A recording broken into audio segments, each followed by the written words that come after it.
بسم الله الرحمن الرحیم. دې بسې بل قانون چې کوم دی نو هغه کیله والا قانون دی. موږ ماشوم ته وایو چې بچې دا جو په هر هغه کلمه چې هغه د فاعله په وزن باندې وي نو لومړنۍ وجه پکې څه ده؟ نقل حرکت.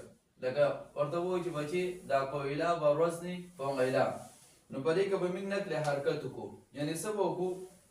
د دې او دا حرکت پر نقل کړو، ماقبل کاف له به ورکړو او دا به چې کوم دی نو ساکن شي، نو دا به څه شي؟ کې او دا به شي. د دې نه پس بیا و ساکن شو، ماقبل مکسور شو، نو په دې کې به میغادن ولا قانون لګوا، نو دا و به موږ یا سره بدل کو، نو کی دا به شي.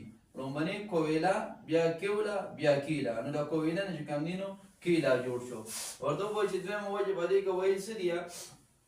هغه حذف حرکت دی. یعنی دا و دا حرکت چې کوم دی دا کسره دا به موږ حذف کوه، نو چې دا موږ حذف کړله نو دا و به ساکن شي، نو د کویله نه به کولا جوړ شي. نو اوس کولا هم په دې کې ویل څه دي؟ دا جایز دي. دریم چې کوم دی نو هغه اشمام دی، چې اشمام هم چې کوم دی نو پکې څه هغه وکوه.